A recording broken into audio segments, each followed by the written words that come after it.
The break room was packed with his co-workers when it happened.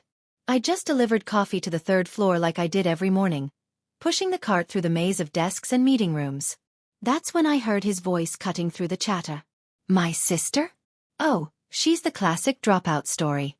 Couldn't handle college, so she bounced around pity jobs her whole life.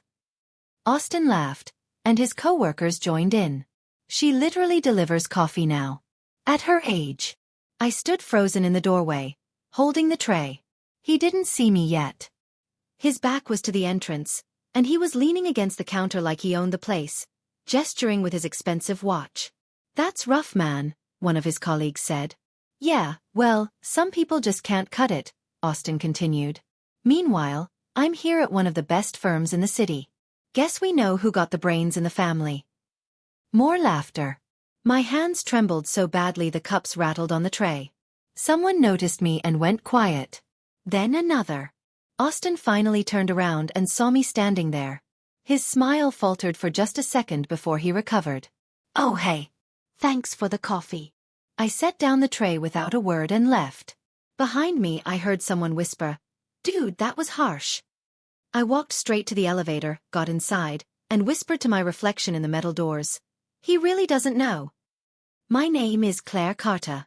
I'm 36 years old, and I'm the founder and CEO of Carter & Company, one of the fastest-growing digital consultancy firms in the state.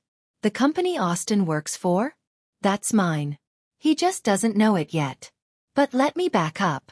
15 years ago, I was 21 and about to start my junior year at a top university. I was studying business administration, maintaining a 3.8 GPA, and already had internship offers from 3 major companies. My future was bright and clear. Then my parents died in a car accident. One moment they were driving home from dinner. The next moment, 2 police officers were at my dorm room door with expressions that told me everything before they said a word. Austin was 13. Angry, grieving, and suddenly my responsibility. Our father's life insurance barely covered the funeral and a few months of bills. There were no other relatives who could take him in. No safety net. Just me and a kid who just lost everything. I stood in our childhood home after the funeral, looking at Austin's tear-stained face, and made a promise. You'll finish high school. You'll go to college. I'll handle everything.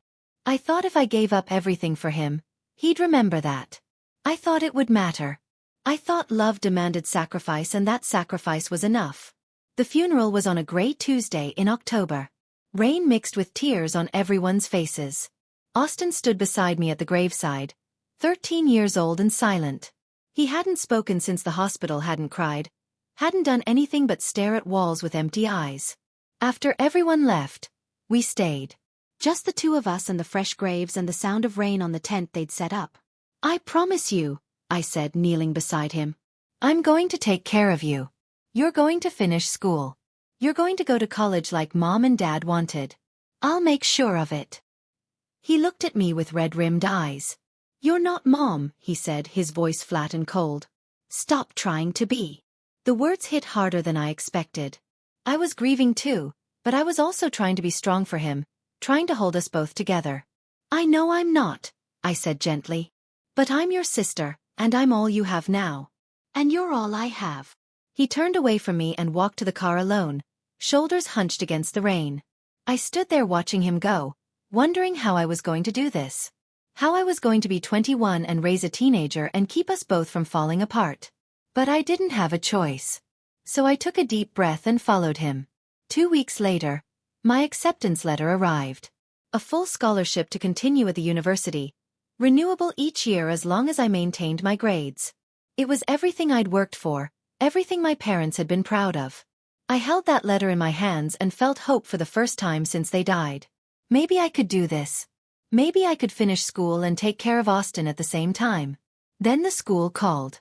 Austin had been in a fight, his 3rd one that month. He was suspended for a week. The counselor's voice was sympathetic but firm. He needed therapy, stability, supervision. I looked around our tiny apartment. Bills covered the kitchen table. The insurance money was almost gone. Austin's school clothes didn't fit anymore. The refrigerator was nearly empty. I ran the numbers in my head. Tuition, even with the scholarship, meant books and fees and transportation. Therapy for Austin meant co-pays we couldn't afford. Rent was due in 2 weeks. I had maybe $300 left in my account. I couldn't juggle both. Not realistically. Not without drowning us both. So I made a choice. I stared at that acceptance letter, at the future I'd worked so hard for, and slowly tore it in half. Then in quarters. Then into tiny pieces that I threw in the trash.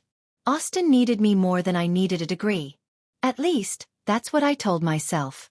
My first job was as a receptionist at a small law firm. $8 an hour. 40 hours a week. I answered phones, filed papers, made coffee, and learned quickly that people rarely see the person behind the desk. I took online classes at night after Austin went to bed. Business fundamentals, basic accounting, anything I could afford. The credits didn't add up to a degree, but they added up to knowledge. Austin grew more bitter as the months passed.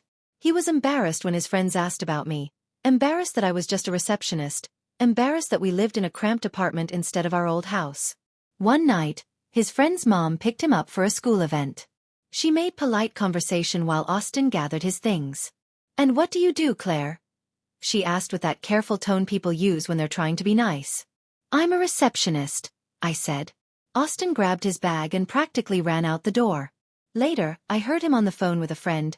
"She should have stayed in college like a real adult. Now she just answers phones." I stood outside his door, listening, and felt something crack inside my chest. But I didn't say anything. I just went back to my laptop and kept studying. After 2 years, I got promoted to office manager. It wasn't much, but it was progress. I was learning about business operations, client relations, how companies actually function behind the scenes. The partner started asking my opinion on things. Meanwhile, Austin's behavior worsened. He started skipping school, lying about where he went, coming home late. I found beer cans in his room. His grades were slipping. I hired a tutor with money I didn't have. I took him to counseling sessions he refused to participate in. I stayed up late helping him with homework he barely tried to complete. Then one day I checked my savings account. The emergency fund I'd been building for 3 years, slowly depositing every spare dollar. It was supposed to be for Austin's college someday. It was empty. Every cent gone. When I confronted him, he barely looked up from his phone. "I needed it." "For what?" My voice shook. "Stuff. Why do you care? It's not like you're using it for anything important." I wanted to scream that I'd been saving that for him, for his future, for the college education I'd given up mine to provide. But I didn't. I just stood there feeling like I was failing at everything that mattered. Austin graduated from college when he was 22. I was so proud I cried when the invitation arrived. All those years of sacrifice, all those nights of worry, and he'd made it. He'd done what I couldn't. I wore my best dress to the ceremony. It was old and didn't fit quite right anymore, but it was all I had.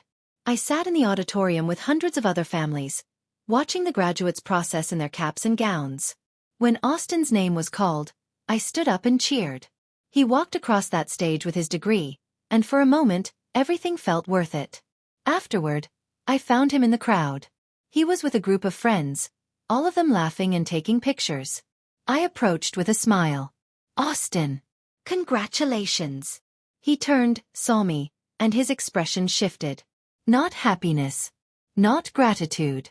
Something closer to embarrassment. "Hey," he said flatly. One of his friends looked at me curiously. "Who's this?" Austin hesitated. "My sister. She couldn't finish college herself, but at least she came to watch." The way he said it like I was some kind of cautionary tale. Like my presence was something to explain away rather than celebrate. I felt my smile freeze on my face. "I'm very proud of you," I managed to say. But he'd already turned back to his friends, dismissing me. I left before the ceremony officially ended. A month later, Austin got a job offer in the city. He asked me to help him move into his new apartment. I took a day off work and drove 3 hours with a rented van full of his belongings. The apartment was nice. Much nicer than anywhere I'd ever lived. I helped carry boxes up 3 flights of stairs while Austin directed where everything should go. His girlfriend, Madison, showed up halfway through to supervise. When we finished, I was sweaty and exhausted. Austin was busy setting up his gaming system. Well, I said, I should probably head back. Long drive. He didn't look up from untangling wires. Yeah, okay. Thanks for the help. Austin. I waited until he glanced at me. I'm really proud of you. I know things were hard after Mom and Dad died, but you did it. You made something of yourself. He smirked. Don't worry, I'll pay you back when I'm rich. It was a joke. I knew it was a joke. But it stung anyway. Madison appeared from the bedroom. Babe, come look at how I arranged the closet. Austin jumped up and followed her, leaving me standing in the living room alone. I let myself out quietly. The door clicked shut behind me, and I stood in the hallway listening to them laugh together inside. Nobody said goodbye. I quit the law firm 3 months later. After 8 years, I'd learned everything I could learn there. I took my severance pay and decided to try something different. I started freelancing, building websites for local businesses. It was scary at first. No steady paycheck, no benefits, no safety net. But I was good at it. I understood what small businesses needed because I'd been paying attention all those years at the law firm. My first client was a local bakery. I built them a simple site with online ordering. Within 2 months, their sales increased by 40%. They told their friends. Those friends became clients. Word spread. I worked from my tiny apartment, often until 2 or 3 in the morning. But for the first time in years, I felt like I was building something. Not just surviving but creating. One afternoon, a client called me Ms. Carter during a meeting. Not Claire, not the website girl, but Ms. Carter. Said with respect. I sat there after the call ended, staring at my laptop screen, and realized something. I could be my own boss. I could build something real. I didn't need a college degree to prove I was smart. I'd been getting an education all along. It just looked different than I'd planned. Carter and Company started in my living room with a used laptop and a dream. I registered the business, got proper insurance, hired a lawyer to help with contracts. Everything by the book, everything ethical. The first year was brutal. I lived on ramen and built websites until my eyes burned. But clients kept coming. My reputation grew. I hired my first employee, then a second, then a team. We moved into a real office 5 years after I started. It was small, just 3 rooms above a coffee shop, but it was ours. I stood in the empty space on moving day, holding my father's old pen that I'd kept all these years, and signed the lease. My team was small but loyal. People who believed in what we were building. We weren't the biggest firm, but we were good. We delivered quality work on time. We treated clients like partners. We grew steadily, carefully. Austin never asked about my work. On the rare occasions he called, it was always about him. His job, his problems, his life. If I mentioned Carter and Company, he'd change the subject or say something dismissive like, "That's nice," before launching back into his own stories. He had no idea what I was actually building. And I never corrected him. Years passed with barely any contact. Austin would text maybe 4 times a year. Always when he needed something. "Hey, can you lend me $2,000? I'll pay you back next month." He never did. "Do you know anyone in marketing? I need a connection." I'd make calls, use my network to help him. He never thanked me. "Got any advice on this project?" I'd spend hours reviewing his work, offering suggestions. He'd take credit for the ideas at his job. Once, after I'd helped him land a major client through one of my contacts, he texted, "I'll figure it out myself next time. You wouldn't understand real business anyway." I stared at that message for a long time. Real business. As if what I'd built wasn't real. As if the company I'd grown from nothing wasn't legitimate because I didn't have a degree from his fancy university. I didn't respond. I just added his number to the list of people I helped but who never saw me as anything more than the dropout sister who couldn't hack it. Carter and Company kept growing. We expanded into a bigger office, then a building. 50 employees, then 100. But to Austin, I was still just Claire, the receptionist who'd wasted her life. The email came on a Tuesday morning. My HR director forwarded it with a note. "Interesting applicant for the marketing position." I opened the attachment and felt my heart stop. Austin Carter. Resume. Cover letter. Portfolio. He was applying for a mid-level marketing role at one of our newer divisions, operating under the name Summit Digital Group. We'd acquired them 6 months ago, but most employees didn't know Summit was now part of Carter & Company. His resume was impressive. 4 years of experience, several successful campaigns, good references. He'd clearly worked hard in his career. The cover letter was professional and confident. He had no idea he was applying to work for me. I sat back in my chair, staring at his name on the screen. Part of me wanted to delete the application immediately. Another part wanted to tell him the truth right now. Watch his reaction. But a third part of me, the part that had been dismissed and mocked and made invisible for 15 years, wanted something different. I forwarded the email back to HR with a single instruction. Proceed with normal interview process. No special treatment. I want to see his work speak for itself. Then I whispered to my empty office, of all companies. Austin got the job. The interview panel said he was qualified, professional, and seemed eager to contribute. They had no idea he was my brother. I'd instructed HR to keep my connection confidential. His first day, I watched from my office on the top floor as he walked through the lobby. He looked excited, confident, ready to impress. He had no clue who actually owned the building he was entering. I monitored his progress through reports and feedback from his managers. He was good at his job, I'd give him that. His campaigns were creative and effective. But his attitude was concerning. He took credit for collaborative work. He flirted with the junior staff inappropriately. He complained constantly about upper management being out of touch and probably ancient.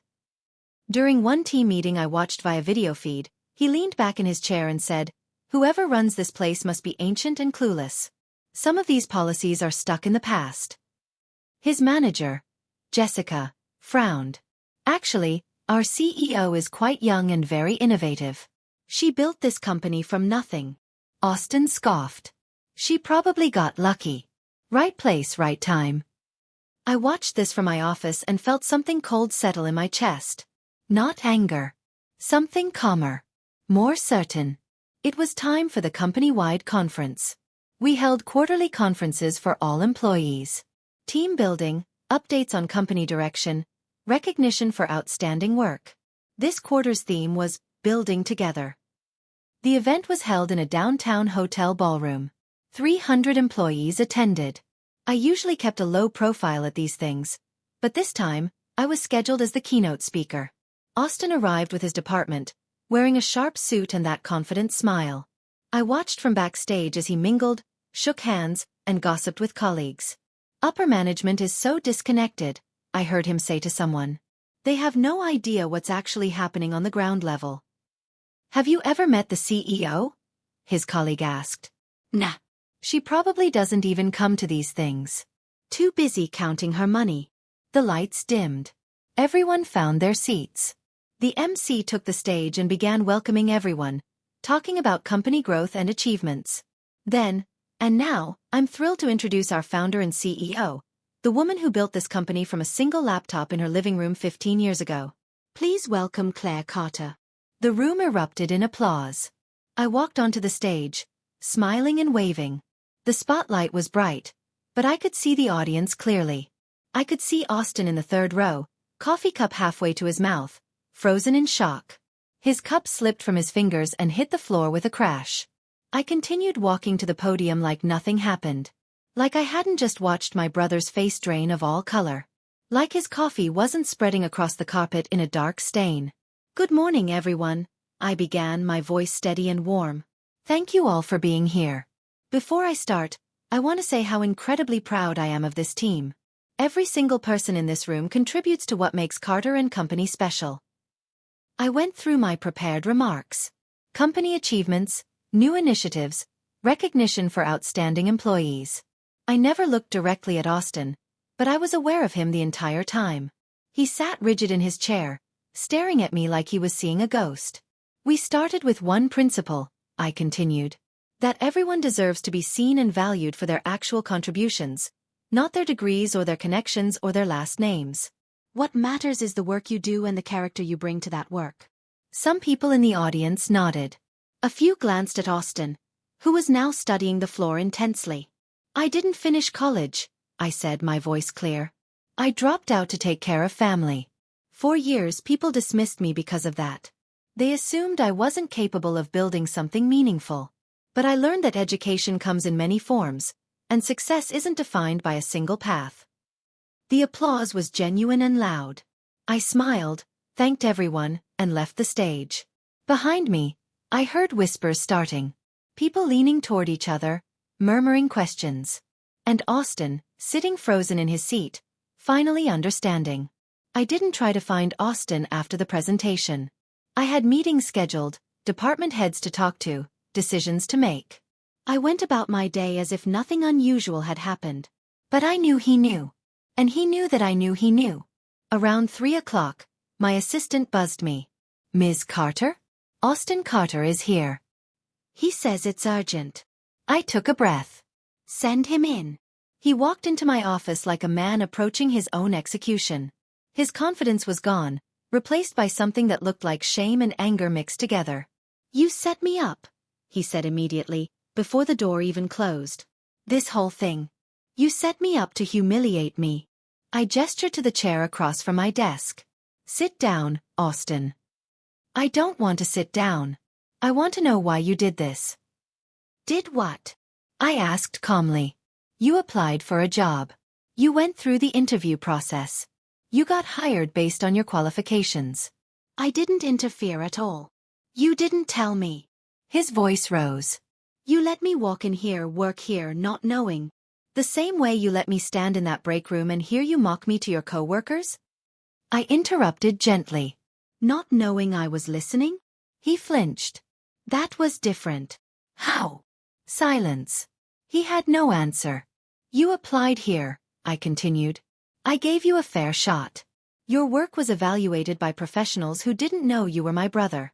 You got hired because you earned it. That's all. Everyone's going to know now," he said, his voice breaking slightly. "They're all going to think that you're the CEO's brother who got special treatment? Or that you're the guy who didn't even know his own sister built this company." I leaned back in my chair. "Your reputation here is based on your own actions, Austin. Not mine." He stared at me for a long moment, then turned and walked out without another word. The door closed quietly behind him. The rumors spread fast. By the next morning, everyone knew. The CEO's brother works here. The guy in marketing who complained about upper management. The one who said the founder probably got lucky. I heard it all through various channels. Employees were gossiping at coffee stations, in elevators, during lunch breaks. Most weren't mean, just curious and slightly amused at the irony. But some were harsh. Austin had made enemies with his arrogance. People who'd worked late while he left early. Team members whose ideas he'd stolen credit for. Junior staff he'd been condescending toward. Now they had context. The guy who bragged about his college education and mocked dropouts? His sister was one. The guy who said the CEO was probably incompetent? She was the woman who raised him. Austin started isolating himself. He ate lunch alone. He stopped joining after-work drinks. He came in early and left late, keeping his head down, trying to prove something. But his work suffered. Mistakes crept into his campaigns. He missed deadlines. His attention was scattered, divided between doing his job and managing his reputation. 2 weeks after the conference, his manager Jessica came to my office. "We need to talk about Austin. His performance has dropped significantly. He's become defensive when receiving feedback. Several team members have complained about his attitude."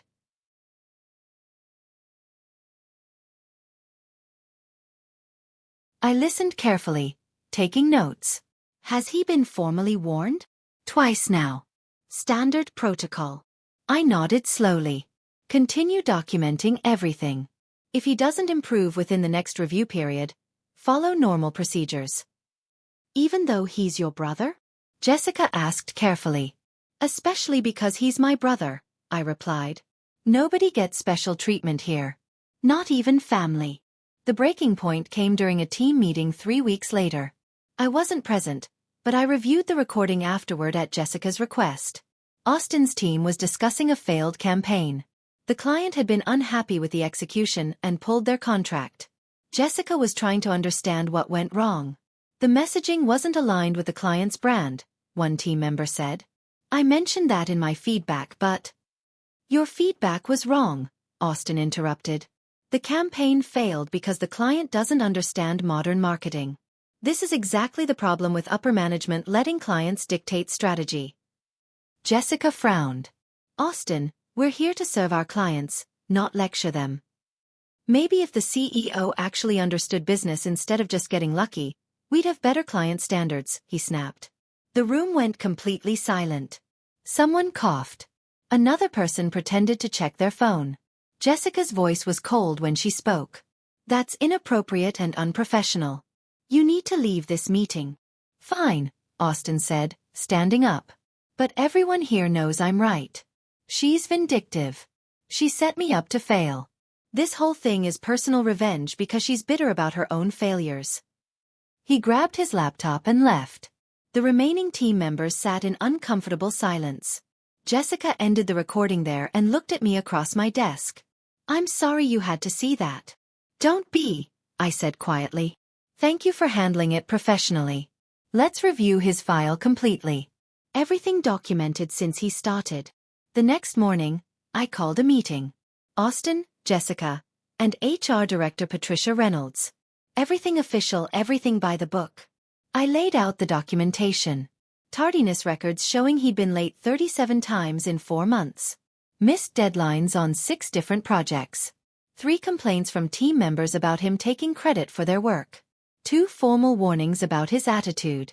And the recording from yesterday's meeting. Austin sat there, getting paler with each item I presented. He started to speak several times but stopped himself. Do you have anything to say?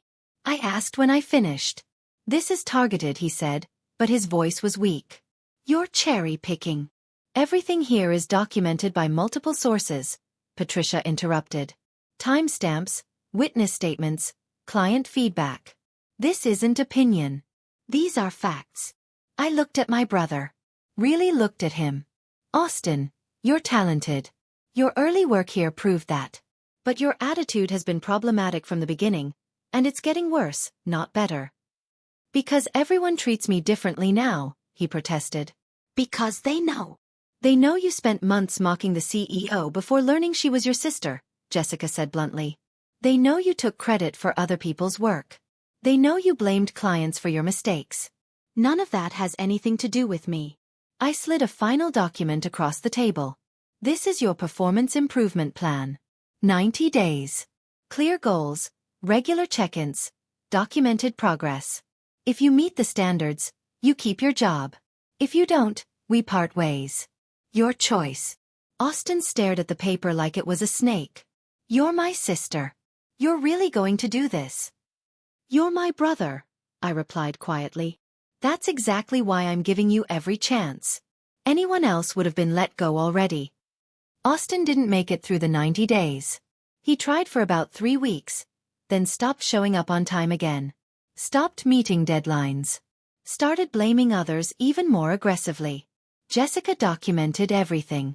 Patricia ensured every step followed company policy to the letter.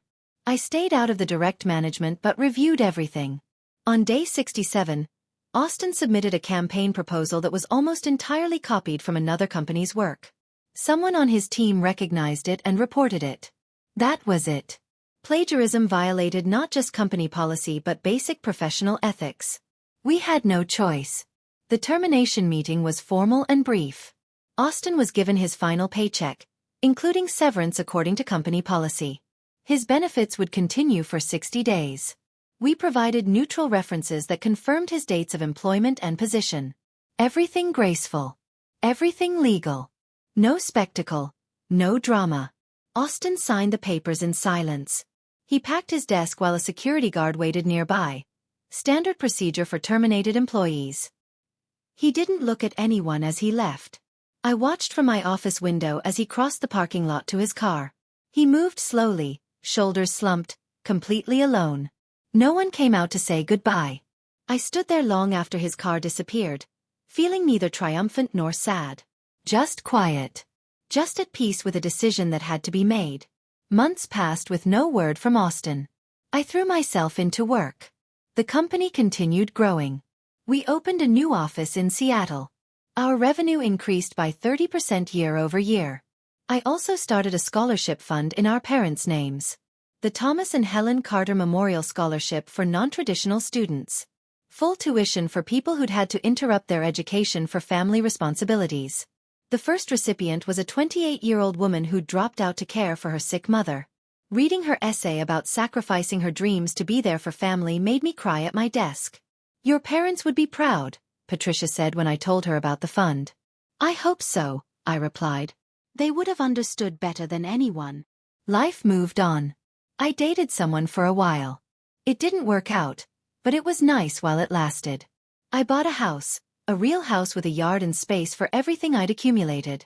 I hung photos of my parents in the living room. On my desk at work, I kept a photo of them from before Austin was born. My father was smiling. My mother laughing at something off camera. They looked so young and happy. I missed them every day. But I'd kept my promise. I'd made sure Austin finished school. I'd sacrificed everything to give him opportunities. What he did with those opportunities wasn't my responsibility anymore. 6 months after Austin left the company, my assistant buzzed me during a meeting. "Ms. Carter? I'm sorry to interrupt, but there's someone here who insists on seeing you. He says it's personal." I knew before she said his name. "Send him in when I'm done here." 20 minutes later, Austin walked into my office. He looked different. Thinner. Tired. His expensive suit had been replaced with jeans and a button-down shirt. "Hi," he said, standing awkwardly in the doorway. "Hi, Austin. Sit down." He sat on the edge of the chair, hands clasped between his knees. "I wanted to talk. If you have time." "I have a few minutes." He nodded, looking around the office.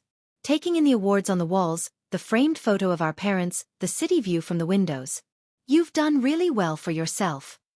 "Thank you. I'm sorry things got messy," he said finally. "At the company. The way I acted. All of it." I waited. That wasn't really an apology. That was just acknowledging awkwardness. "I've been thinking a lot," he continued, "about why you did it. Letting me work there without telling me." "And what did you conclude?" He shrugged. "I guess you wanted me to see what you'd built. Wanted me to respect you." I leaned back in my chair. "No, Austin. I wanted you to see yourself. How you treated people. How you dismissed anyone you thought was beneath you. I wanted you to understand what it felt like to be underestimated." His jaw tightened. "So it was revenge." "No. It was a mirror." I met his eyes. "I gave you a real job based on real qualifications. You earned that position. What you did with it was entirely your choice. I never interfered, never sabotaged you. You did that yourself." We sat in silence for a moment. Austin stared at his hands. "I've been working freelance," he said finally. "Smaller clients, independent projects. It's humbling. That's how I started." "I know." He looked up. "I'm sorry I mocked you for that. For everything, actually. I was a jerk. I am a jerk." It was closer to a real apology, but still missing something. He was sorry he got caught. Sorry for the consequences. Not sorry for the years of dismissiveness, the fundamental disrespect. "I hope you find what you're looking for, Austin," I said gently. "I really do. But I can't be the person who validates you anymore. I spent 15 years doing that, and it never made a difference." "So that's it? We're done." "We're family," I replied. "That doesn't change. But I'm done carrying the weight of your opinion of me. Whether you respect me or not doesn't define my worth. I know what I built. I know what I sacrificed. I'm at peace with my choices." He stood slowly. "Can I ask you something?" "Sure." "Do you regret it? Dropping out? Raising me instead of finishing college?" I thought about that question carefully. I regret that I had to make that choice. I regret losing our parents. But I don't regret taking care of you. You're my brother. I did what I had to do. Even though I was awful to you? Even then."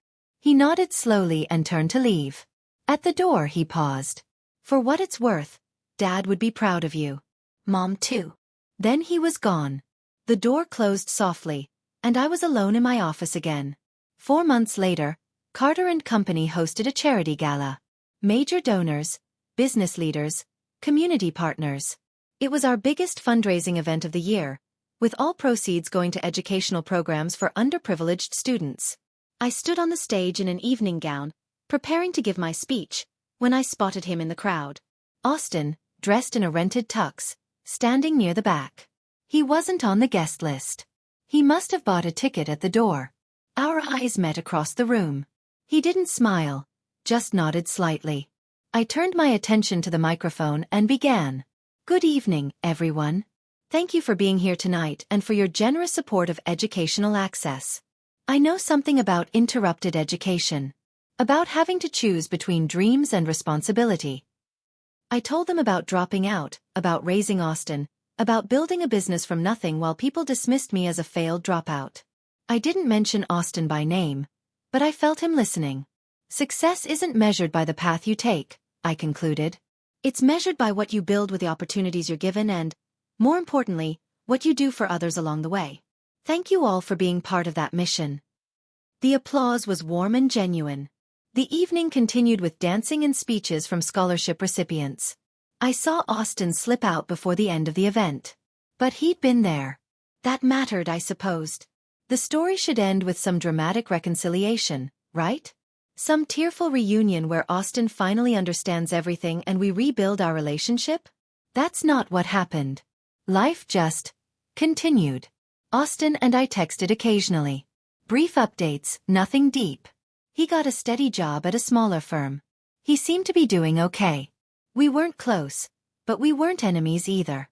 I walked through my house one quiet Sunday morning, coffee in hand. The company plaque hung in my home office. Carter and Company. Founded 2009. Built from courage and necessity. I sat by the window and watched the sunrise paint the sky orange and pink. My phone showed messages from employees, clients, people whose lives had been touched by the scholarship fund. I thought about 15-year-old me, standing at my parents' grave, promising to take care of Austin. I thought about 21-year-old me, tearing up that acceptance letter.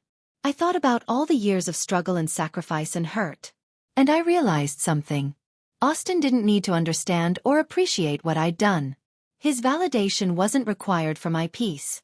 I'd built something extraordinary from nothing. I'd helped hundreds of people through my company and scholarship fund. I'd kept my promise to my parents in my own way. Sometimes the hardest part isn't losing people. It's realizing you never really had them in the first place. I sipped my coffee and smiled softly at the sunrise. I was okay with that now. I was more than okay. I was free.